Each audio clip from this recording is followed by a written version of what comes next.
मैया यशोदा का स्नेहपूरित वात्सल्य। माता यशोदा पुष्टि भक्ति का स्वरूप है। उनके दर्शन पाओगे तो कृष्ण को पा सकोगे। यशोदा का दर्शन अर्थात मुक्ति की आराधना। यशोदा जी शुद्ध भक्ति का स्वरूप है और ऐसी शुद्ध भक्ति ही प्रभु को बांध सकती है। दधि मंथन के समय माता जी की शोभा कैसी थी? सुखदेव जी वर्णन नहीं, माता जी के उस शोभायमान स्वरूप का दर्शन कर रहे हैं। सुंदर भ्रिकुटी वाली यशोदा जी दधि मंथन कर रही थी। रेशमी घाघरा उन्होंने पहना था, सूत की डोरी से उसे बांधा हुआ था। पुत्र स्नेह के कारण उनके स्तनों से दूध की धारा बह रही थी। उनका सारा शरीर डोल रहा था। रस्सी खींचने के कारण हाथ थके हुए थे। हाथों में पहने हुए कंगन और कानों के कुंडल डोलायमान थे। मुख पर पसीने की बूंदें झलक रही थी और बालों में लगाई हुई वेड़ी में से चमेली के पुष्पों की पंखुड़ियां झर रही थी। आज माता यशोदा के होठों पर, आंखों में, मन में, हृदय में कन्हैया के सिवाय और कोई भी नहीं था। श्री कृष्ण की सेवा के समय मुख से उनका नाम उच्चारण होता रहे, मन से उनका स्मरण होता रहे और सेवा के श्रम के पसीने से सारा शरीर, सभी वस्त्र भीग जाए। यह तो भक्ति की कथा है।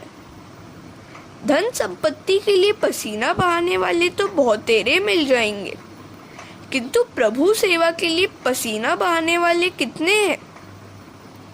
ठाकुर जी की सेवा में पसीना बहाओ, उनकी सेवा स्वयं करो।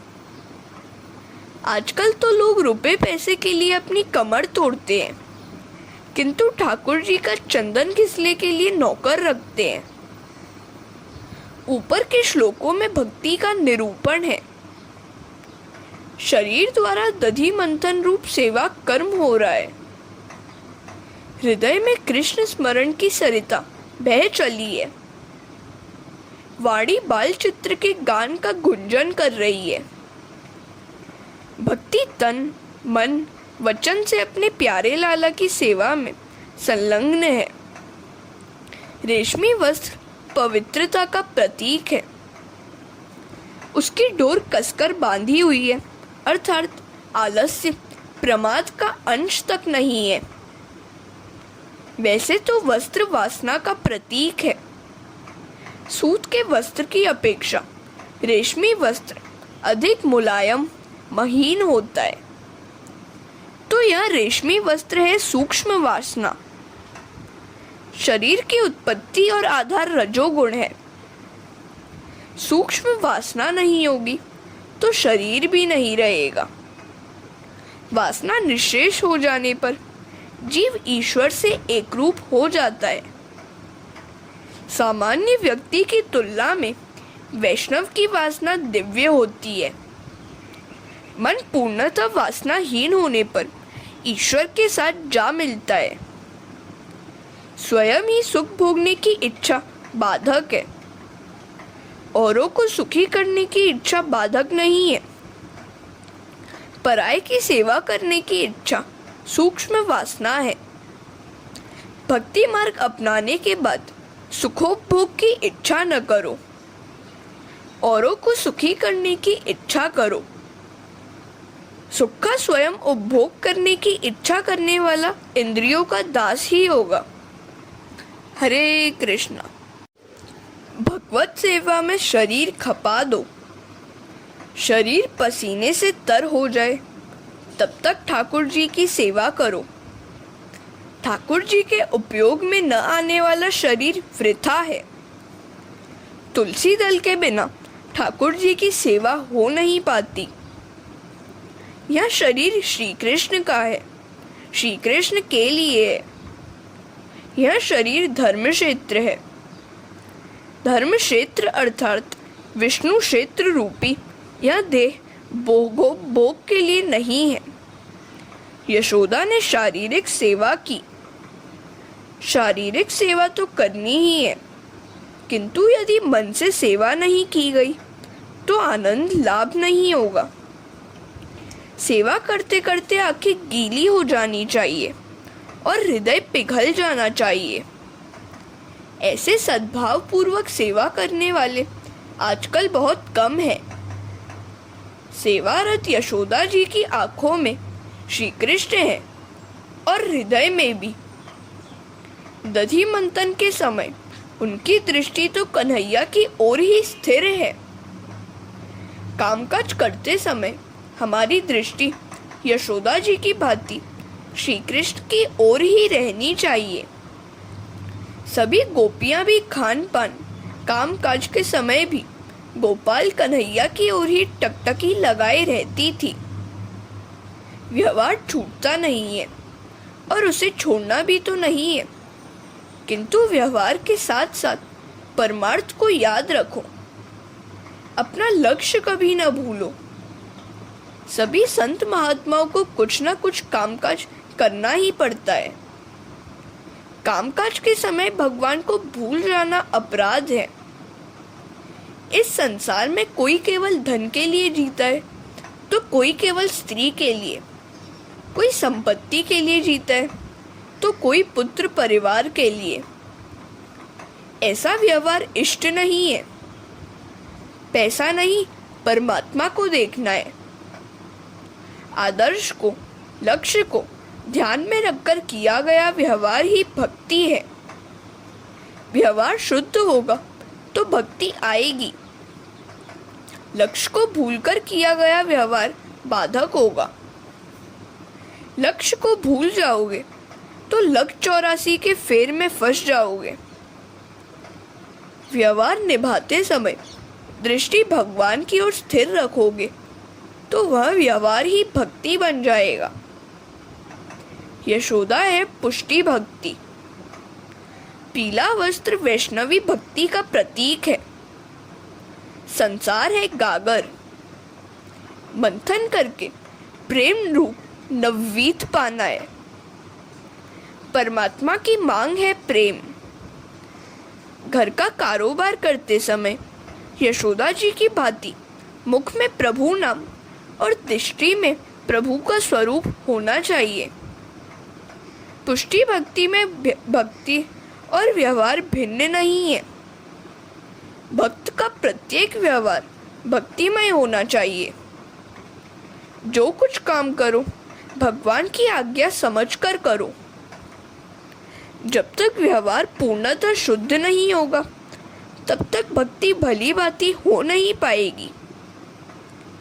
व्यवहार में छल कपट असत्य नहीं होना चाहिए। यशोदा की दृष्टि हमेशा श्री कृष्ण की ओर लगी रहती है। भगवान का स्मरण करते करते माता का हृदय द्रवित हो गया। वक्ष स्थल का वस्त्र भीग गया। 12वें अध्याय में कहा गया है कि भगवान के कुंडल में सांख्य योग है। यह यशोदा का नहीं, भक्ति का श्रृंगार है। सांख्य योग की सहायता के बिना भक्ति की नहीं जा सकती है। महाप्रभु जी ने कहा है यशोदा के कुंडल सांख्य योग है। सांख्य योग की सहायता से भक्ति स्थिर होती है। दुख का प्रसंग आने पर मनुष्य भक्ति करने लगता है, किंतु उसमें स्थिरता नहीं आ पाती। सो सांख्य योग के बिना भक्ति अपूर्ण है। हरे कृष्णा। योग शास्त्र मन को एकाग्र बनाता है।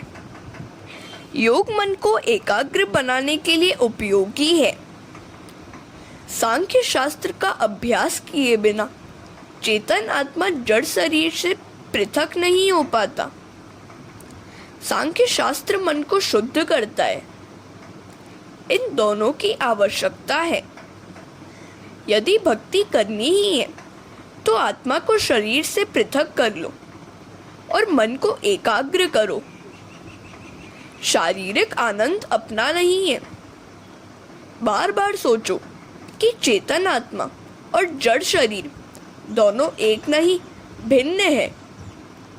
रोज तो मंगल गीत गाने पर लाला जागता था। आज इच्छा थी कि माखन तैयार होने पर उसे जगाया जाए। बुद्धि को ईश्वर से दूर न होने दो। बुद्धि रूपी यशोदा विषयों की ओर बढ़ेगी तो वहां फंस जाएगी। इसीलिए तो कन्हैया माता को दूर नहीं जाने देता। बुद्धि यदि ईश्वर से दूर होकर विषयों की ओर जाएगी तो विपत्ति में फंसेगी। ईश्वर यह नहीं चाहते, सो वे यशोदा को कोई और काम करने ही नहीं देते थे। आज यशोदा दधी मंथन में तन्मय हुई थी। उनकी वाणी में, मन में, हृदय में श्री कृष्ण है। यह यशोदा की नहीं, भक्ति की कथा है।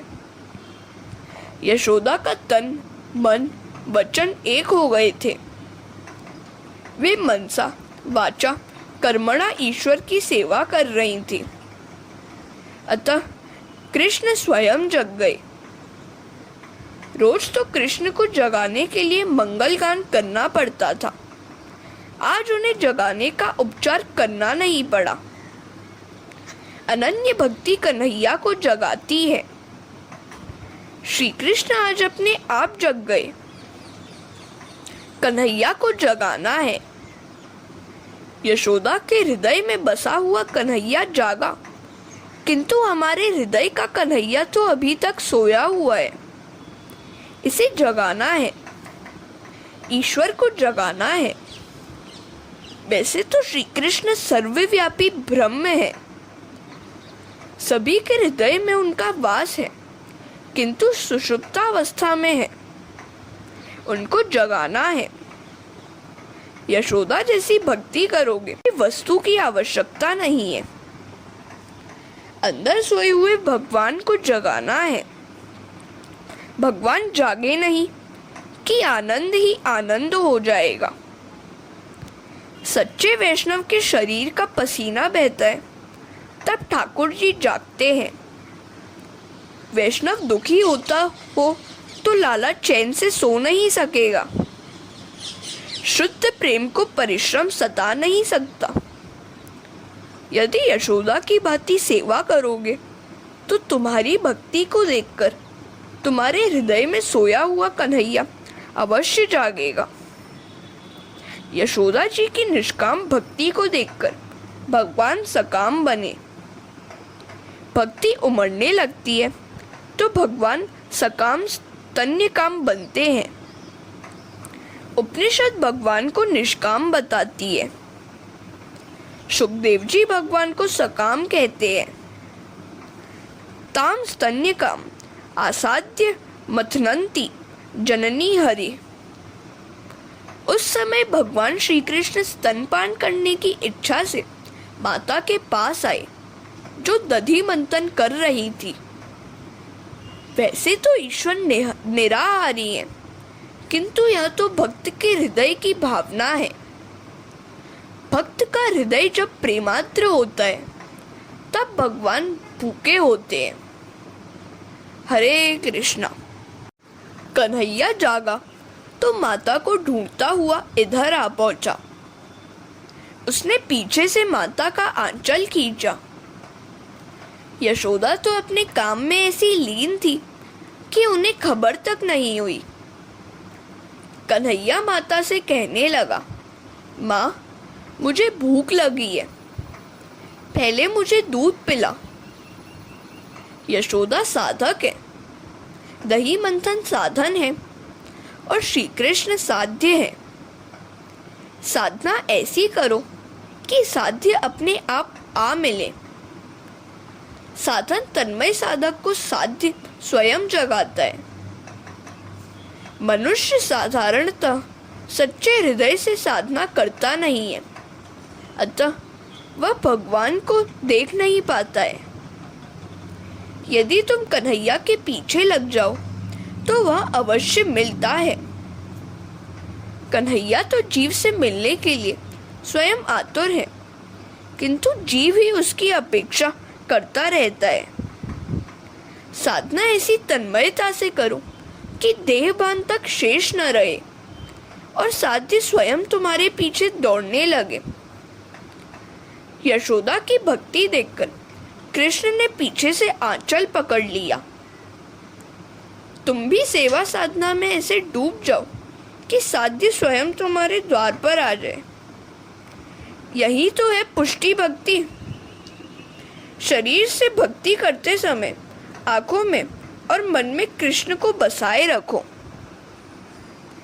यशोदा सर्वांग भक्ति करती हुई श्री कृष्ण का नाम जप रही हैं। शरीर से सेवा करोगे, वाणी से कीर्तन करोगे और मन को श्री कृष्ण में रमाए रहोगे तो तुम्हारे हृदय में भी कन्हैया जाग जाएगा। घर का सारा कामकाज कृष्ण कीर्तन करते हुए ही करो। उनका कीर्तन करने से आंखें खुली होने पर भी जगत भुलाया जा सकेगा। योगी जन आंखें मूंद कर ब्रह्म चिंतन करते हुए जगत को भूलने का प्रयास करते हैं, फिर भी वे उसे भुला नहीं पाते। वाणी से कीर्तन, आंखों से दर्शन, शरीर से सेवा करने के कारण यशोदा के हृदय में श्री कृष्ण जाग गए। प्रेम से स्मरण करने पर हृदय द्रवित होता है और आनंद प्राप्त होता है। आनंद ब्रह्म का स्वरूप है। निद्रावस्था के आनंद की भांति जागृत अवस्था में मुक्ति पाई जाती है। कन्हैया घुटनों के बल माता के पास आया और आंचल पकड़कर कहने लगा, मुझे भूख लगी है, मुझे खाने को दो। अब यशोदा काम को अधूरा छोड़ना नहीं चाहती थी। यह जीव बड़ा दुष्ट है, फिर भी भगवान उसे धन संपत्ति प्रतिष्ठा देते हैं। जीव अधम है, फिर भी भगवान आशा रखते हैं कि वह कभी तो सुधरेगा। भूखा कन्हैया रोने लगा। माता ने काम छोड़ दिया और अपने पुत्र को गोद में बिठलाकर दूध पिलाने लगी। दूध की धारा बह चली। भक्ति में हृदय द्रवित हो जाए तो आनंद अवश्य मिलता है और यह आनंद ही तो ईश्वर है। क्या सुखदेव जी स्तनपान की कथा कह रहे थे? श्रीधर स्वामी कहते हैं कि यह कथा बालक को दूध पिलाने जैसी सामान्य कथा नहीं है। यह तो ब्रह्म संबंध की कथा है। यशोदा जीव है और कन्हैया परमात्मा। माता पुत्र का मिलन कैसा है वह और कौन जान सकता है।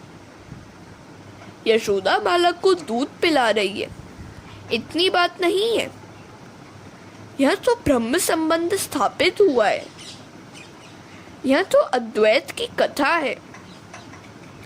माता यशोदा बाल कृष्ण को गोद में लेकर परमात्मा के साथ एक हो गई है। हरे कृष्णा। यशोदा और बाल कृष्ण का मिलन तो जीव और ब्रह्म का मिलन है। ऐसे मिलन के समय बाहर के संसार को मन में घुसने न देना। ब्रह्म मिलन के समय, ईश्वर मिलन के समय सांसारिक विषयों को मन में घुसने न देना, उनसे दूर ही रहना। यशोदा का ब्रह्म संबंध हुआ तब अलौकिक आनंद की वृष्टि हो रही थी। स्तनपान करते करते कन्हैया ने सोचा, आज जरा माता की कसौटी भी तो करूं कि उसे मैं अधिक प्यारा हूं या नहीं। उसे मुझसे ज्यादा लगाव अगर सांसारिक व्यवहार से हुआ तो मैं उन्हें नहीं अपनाऊंगा। शुद्र मनुष्य 2-4 पैसों के लिए भी पाप करता रहता है। छोटे छोटे पाप मिलकर महापाप होते हैं। पाप न करना ही सबसे बड़ा पुण्य है। कसौटी में से पार उतरने पर परमात्मा कृपा भी करते हैं। वे सभी जीव को कसौटी करने के बाद ही अपनाते हैं। वे चाहते हैं कि जीव उनसे सबसे अधिक प्रेम करे। ईश्वर की माला पहन लेने के बाद यदि दूसरों से प्रेम करने लगे तो ईश्वर अप्रसन्न हो जाते हैं। ईश्वर चाहते हैं कि जीव एकमात्र उन्हीं से प्रेम करे। प्रेम करने योग्य तो ईश्वर ही है, क्योंकि जगत के पदार्थों का प्रेम कभी न कभी रुलाता ही है। कन्हैया ने माता की परीक्षा लेने की सोची। मैं अग्नि को हवा दूंगा, वह प्रज्वलित होगी तो चूल्हे पर रखा दूध उफन कर चूल्हे में बहने लगेगा। अब यदि माता मुझे छोड़कर दूध को बचाने दौड़ेगी तो मैं मान लूंगा कि उसे मैं नहीं, सांसारिक संपत्ति ही अधिक प्यारी है। कई लोग सोचते हैं कि संसार व्यवहार के सभी काम अच्छी तरह से पूरे होने पर फिर भक्ति करेंगे। अरे, संसार का व्यवहार न तो कभी अच्छी तरह से समाप्त हुआ है और न कभी होगा। महापुरुषों ने कहा है, इस जगत में हर तरह से सुखी न तो कोई हुआ है और न कोई होगा, और यदि सुखी होगा भी तो वह अपना गौरव गवा देगा।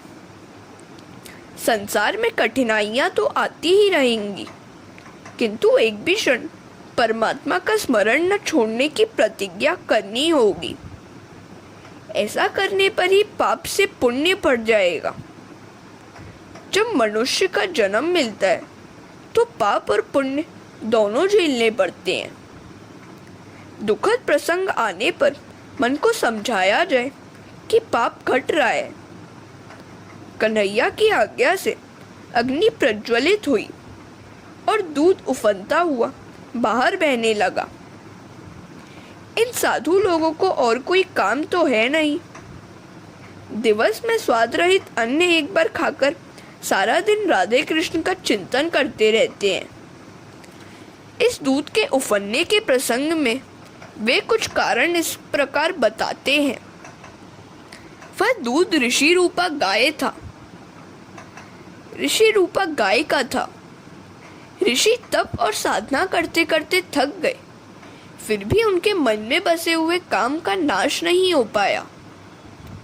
उस बुद्धिवाशी काम का नाश करने के लिए ऋषि गायों का रूप लेकर गोकुल में आ बसे थे। दूध कन्हैया के उदर में जाना चाहता था। यदि श्री कृष्ण मेरा आहार करेंगे तो मेरा कल्याण होगा। जड़ पदार्थ भी भगवान की इच्छा रखते हैं। कामी के उपभोग में आने पर भोग विलास से पदार्थ का विनाश होता है। हरे कृष्णा। तुम स्वयं यदि कृष्ण के उदर में हृदय में बस पाओगे या उनको तुम अपने हृदय में बसा पाओगे, तभी तुम्हें शांति मिलेगी। योगी जन परमात्मा के स्वरूप में मिल जाते हैं। वैष्णव श्री कृष्ण को अपने स्वरूप में उतार लेते हैं। दोनों मार्ग एक ही हैं। यदि यशोदा जी कृष्ण को बहुत स्तनपान कराएंगी तो उसे भूख नहीं रहेगी और वे मेरा आहार नहीं करेंगे। यदि भगवान की सेवा मैं नहीं कर पाऊंगा तो मेरा अस्तित्व वृथा ही रहेगा। अतः मुझे तो अग्नि में कूदकर अपने आप को समाप्त कर देना है। जीना है उसका भला जो इंसान के लिए जिए, मरना है उसका भला जो अपने लिए जिए। अपने लिए जीना कोई जीना नहीं है। ऐसे तो कौआ भी अच्छा है जो अपने कुटुंब के लिए ही जीता है, अपने भाइयों को भी बुलाता है, पर नहीं, परोपकार के लिए जीना ही जीना है। स्वयं सुखोपभोग करने की वासना भक्ति के लिए बाधक है। औरों को सुखी करने की भावना भक्ति साधक है। समय का नाश सर्वस्व का नाश है। दुख ने मान लिया कि कन्हैया मुझे नहीं पिएगा, सो वह अग्नि में कूदने लगा। दूध चाहता था और मानता था कि यशोदा थोड़ा सा अपना दूध पिलाएगी और भूख बाकी रह जाएगी। तो श्री कृष्ण उसे पिएंगे, किंतु लाला तो माता का दूध ही पिए जा रहा था। दूध ने सोचा कि लाला मुझे नहीं पिएगा, तो वह मुझे पी ऐसी विनती करता हुआ बर्तन से बाहर दौड़ पड़ा। तो एक महात्मा कहते हैं, दूध यशोदा जी के घर का था, अतः उसे कृष्ण कीर्तन, कृष्ण कथा श्रवण, सत्संग का लाभ मिला था। 1 करोड़ जपमाला दिव्यता का संचार करती है, तो दूध तो स्वयं कन्हैया के घर का वासी था, और वह दूध तो ऋषि रूपा गाय का था। दूध ने बाल कृष्ण का दर्शन पाया, तो वह उनसे मिलने के लिए आतुर होकर, अधीर होकर दौड़ पड़ा। ऐसी लीला तो सभी के घर में रोज रोज होती रहती है। विषय सुख का छलकना ही तो दूध का छलकना है। दूध का उफान विषय सुखों की याद है। संसार के सुखों का उपभोग इस प्रकार करो कि मन उनसे चिपक न जाए, याद बाकी न रह जाए। ठाकुर जी की सेवा करने के समय विषय सुखों की याद आना दूध के छलकने जैसा ही है, और ऐसा होने पर भक्ति मिट जाती है। आज लोगों को घर का कामकाज करते समय कुछ भी याद नहीं आता है, किंतु माला हाथ में लेते ही घर गृहस्थी के सभी झंझट मन में उभर आते हैं। कुछ प्राप्त करने का समय निकट आते ही साधक के मन में संसार आ खड़ा होता है। परीक्षा लेने के हेतु ही कन्हैया ऐसी माया रचता है। ब्रह्म संबंध होने के समय वासना की याद दूध के छलकने की भांति आनी नहीं चाहिए। प्रभु स्मरण करते करते विषय सुखों का स्मरण होने पर भगवान विस्मृति के अंधेरे में छिप जाते हैं। सेवा करते करते जगत की याद आना या करना इष्ट नहीं है। लोग डाकोर के रणछोड़ राय जी को याद करते हैं, किंतु वहाँ का गोटा, एक खाद्य विशेष याद करते रहते हैं। डाकोर जी की सुंदरता की नहीं, गोटे के स्वाद की याद सताती रहती है। ईश्वर की सेवा करते करते यदि विषय सुख याद आ जाए तो मान लेना कि दूध छलकने लगा है। सेवा करते समय आंखें, कान और मन किसी और को न दो, किसी से बातचीत न करो। आंखें झुकाकर जय श्री कृष्ण कहकर सेवा में लगे रहो। यदि इस समय किसी से नजर मिलाओगे तो मन चंचल हो जाएगा, सेवा का काम अधूरा छूट जाएगा। हरे कृष्णा। एक अन्य महात्मा ने दूध के उफनने का कुछ और ही कारण बताया है। यशोदा जी को वैसे तो कन्हैया ही अधिक प्यारा था, किंतु चूल्हे पर जो दूध था वह गंगी नाम की गाय का था। कन्हैया को इस गाय का दूध बड़ा पसंद था और वही पीता था। सो यशोदा ने सोचा कि यदि वह दूध छलक जाएगा और कन्हैया गंगी गाय का ही दूध मांगेगा तो मैं उसे क्या पिलाऊंगी। इस प्रकार यशोदा दूध को बचाने के लिए नहीं, किंतु कन्हैया के प्यारे भोजन को बचाने के लिए दौड़ी थी।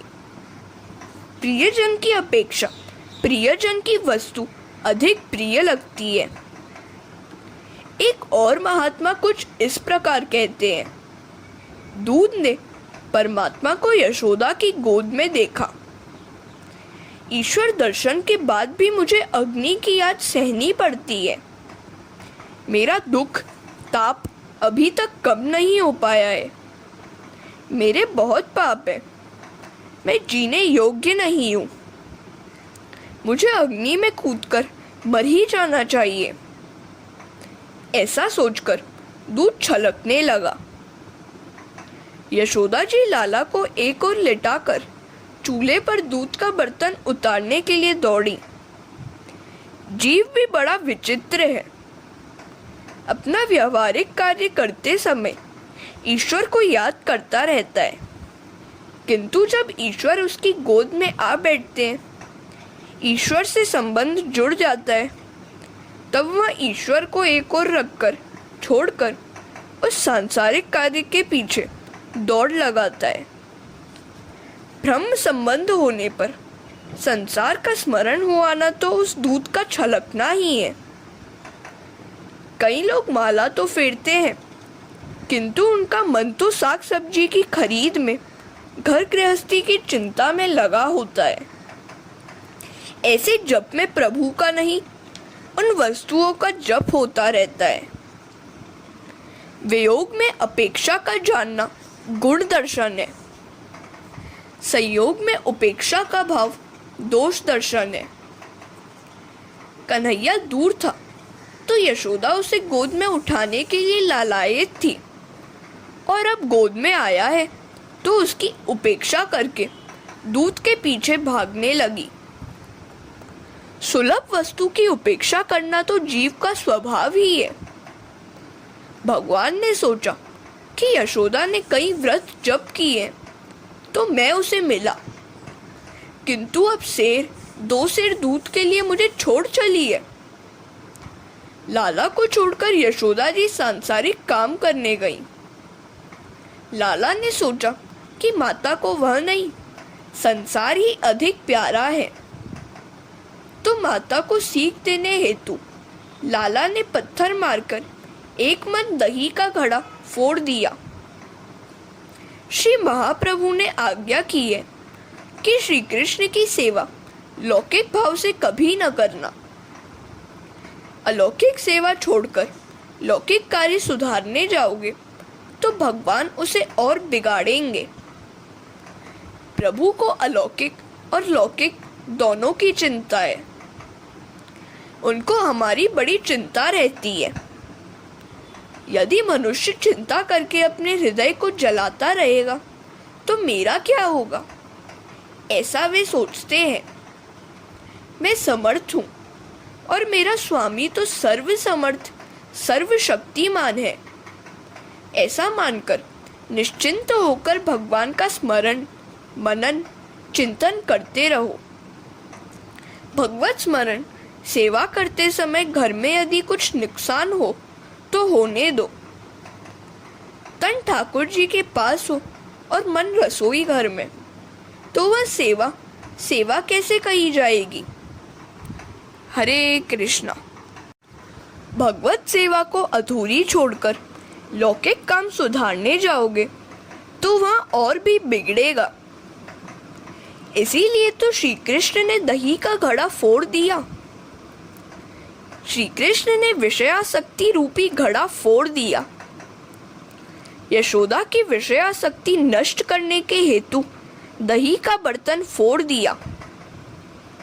संसारा शक्ति के नाश के बिना भगवत प्रेम नहीं उत्पन्न होता है। हरि पर विश्वास रखकर ईश्वर सेवा श्री कृष्ण भक्ति करनी चाहिए। श्री कृष्ण भक्ति प्रभु सेवा करने वाले की राज प्रभु हमेशा रखते हैं। हरि ने भजता हजी कोई नी लाज जता नथी जानो रे, जेनी सुरता शाम लिया साथ वदे वेद वाणी रे। बहाले उगारियो प्रहलाद हिरण कंस मारियो रे, विभीषण ने आप्युम राज रावण सहारियो रे। बहाले नरसिंह मेहता ने हार हाथों हाथ आप्यो रे, ध्रुव ने आप्युम अविचल राज पोतानो करी स्थ्यापरो रे। पहाले मीराम ते बाईना झेर हलाहल पीधाम रे, पांचालीनाम पूरिया चीर पांडव काम कीधाम रे। आवो हरि भजवानो लहावो भजन कोई करशे रे, कर जोड़ी कहे प्रेमल दास भक्तों नाम दुख हर्षे रे। जब तक संसारासक्ति नहीं जाती तब तक भगवत भक्ति सिद्ध नहीं होती। संसार के विषय भोगों से कभी तृप्ति नहीं मिलेगी। लोग साग सब्जी और चटनी अचार में तेल की धार करते हैं। तेल से सराबोर होने पर ही वे चाव से खाते हैं। अब जरा सोचो, आज तक हमारे पेट में तेल के न जाने कितने डिब्बे पहुंच गए और अनाज की भी कितनी अनगिनत बोरियां हमारे उधर ने स्वाहा कर ली, फिर भी हम तृप्त हुए हैं क्या? ईश्वर को ताक पर रखकर लौकिक कार्य में लगे रहना अच्छा नहीं है। सांसारिक कार्यों के पीछे यदि इसी प्रकार लगे रहोगे तो वे और भी बिगड़ते जाएंगे। इतने में कुछ बाल मित्रों ने आकर कन्हैया से पूछा, लाला, आज कौन से घर को निशाना बनाना है हमें? कन्हैया ने कहा, आज तो अपने ही घर का माखन उड़ाना है।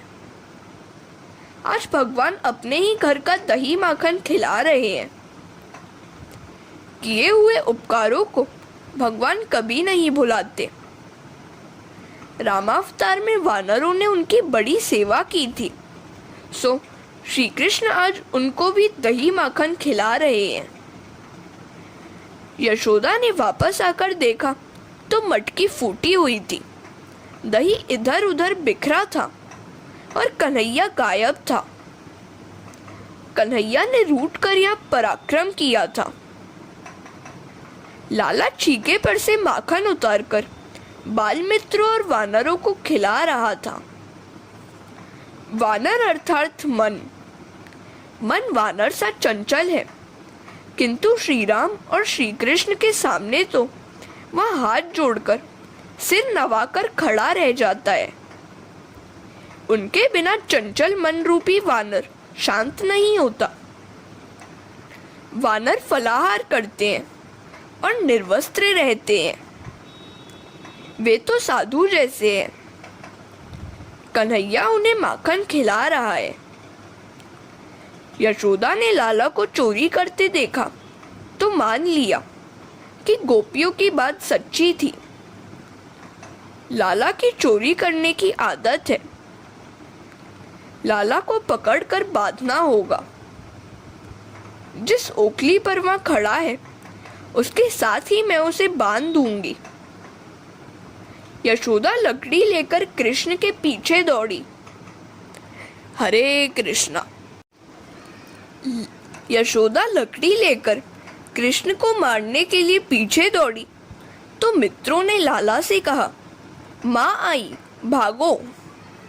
आगे लाला दौड़ रहा है और उसके पीछे यशोदा दौड़ रही है। जिस ईश्वर को योगी पकड़ नहीं पा रहे हैं, उन्हीं को पकड़ने के लिए यशोदा दौड़ रही है। यशोदा दौड़ते दौड़ते थककर चूर हो गई, फिर भी कन्हैया हाथ नहीं आया। ऐसा क्यों हुआ? श्रीधर स्वामी कहते हैं, अपनी एक भूल के कारण यशोदा उस कन्हैया को पकड़ नहीं पाती है। कृष्ण के पीछे दौड़ने के समय यशोदा की दृष्टि में कृष्ण का मुखारविंद और चरण कमल नहीं, पीठ थी। तृतीय स्कंद में कहा गया है, लाला की पीठ में अधर्म है। अधर्म वहीं से उत्पन्न हुआ है। अधर्म को दृष्टि में रखकर दौड़ने वाला ईश्वर को कैसे पकड़ पाएगा?